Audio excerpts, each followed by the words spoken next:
नमस्कार। आरपीडीएससी मीटिंग न हेबा जोगु बिरिगुड़ा ग्राम बासिंदा टीबी मान्यता पाइबारे वंचित। आपण देखुछंदी जेबीएम टीबी। रायगढ़ जिला कंसारीगुड़ा ठारे गढ़ी उठिथिबा आदित्य आलुमिना कंपनी निकटरे थिबा बिरिगुड़ा कॉलोनी वो ग्राम बासिंदा टीबी मान्यता पाइबारे वंचित होइथिबारु ग्रामवासी तांको क्षोभ प्रकाश करिसंती।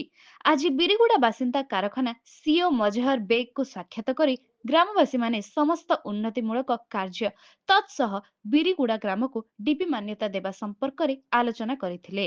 सीओ श्री बेग समस्त विषय चिंता कराजिबो बोली कहिबा सह आरपीडीसी पई प्रशासन को अनुरोध करा जायछि बोली प्रकाश करथिबा जणा पड़िछि। आलोचना सरिबा परे ग्रामवासी माने जेबीएम डीबी को निज प्रतिक्रिया देइछन्ती। सुनंतु ग्रामवासी तांको प्रतिक्रिया रे कोन कहिछन्ती। बिरिगुड़ा कॉलोनी ग्राम आम समस्त ग्रामवासी आसीलु। आज आदित्य अलुमिना कंपानी ऑफिस को आसी पहुँचीचु। पहुँचला आम आम आदित्य अलुमिनार सीओ मेजर बेग सार को आम भेटिलु। गाँ वाला समस्ते आम आलोचना कलु जे आज आसवा कारण हूँ दीर्घ वर्ष है आदित्य अलुमिनार आम अंचल सब प्रकार कार्य हम डेभलप हम आम गाँ डीपी हम एरिया लोक सब डेभलप हे आशा थिलु।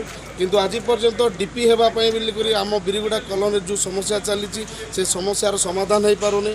वर्ष वर्ष धरी चली से भितर आमर प्राय 1.5 वर्ष हो गला आरपीडीएससी बैठक अनुष्ठित हो पारुनी। इे आम कंपानी ऑफिस को आसी बसले कंपानी ऑफिस आम बुझले से आमको कहते आम देवाई रेडी अच्छु तैयार अच्छु। किंतु सरकार कौन एमती प्रोब्लेम होची समस्या कौन जे बिरिगुड़ा कॉलोनी को एत अणदेखा करुँच आम गाँव को डीपी देवाई से चाहूना ना से आमको पट्टा देवाई चाहूना आम कि बुझी भी पारुनु। आमको एमती यही अवस्था आमको कहीं रखी आम कि बुझीपारनु। तेणु आम सरकार को अनुरोध करुचु बिरिगुड़ा कॉलोनी ग्रामवासी को उद्धार करने आमर जो समस्या अच्छी आम गाँ को पट्टा दिंतु। पट्टा देवा सहित आदित्य अलुमिनार आमको डीपी स्टाटस देवाई बोले आम ग्रामवासी समस्त अनुरोध करुचु।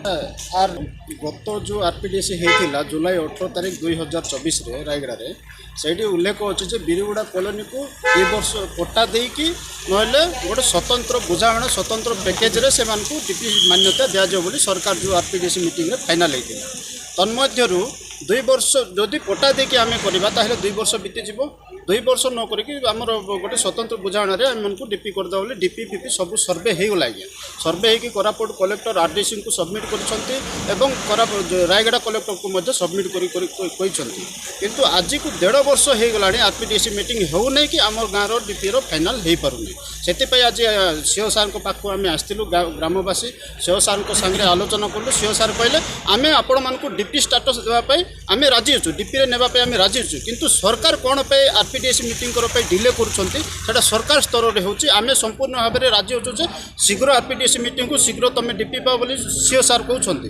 किंतु सरकार चाहूना कौन पे सरकार कौन प्रोब्लेम अच्छे से आमको जनातु। आम बर्तमान आम गाँव आज्ञा पट्टा समस्या दीर्घ 50 वर्ष धरी आम गाँव में बसवास करूँ किंतु पट्टा आज जाक घर टे पट्टा आम पाइपारूँ से बहुत बड़ समस्या सरकार जानी ना कि बारंबार आम अवगत कर सरकार को पट्टा दि जाऊ नचे शीघ्र आमको बिरिगुड़ा कॉलोनी को डीपी स्टाटस दिजाव बोली आम दाबी ए दाबी नहीं कि आम आरडीसी पाखक आगामी दिन में जीवु मुख्यमंत्री को भेटबू और आम राजस्व मंत्री को भेटार कार्यक्रम रही अछि। धन्यवाद। रायगढ़ कंसारीगुड़ारू अनुव्रत बारा मुख्य संपादक रिपोर्ट जेबीएम टीवी।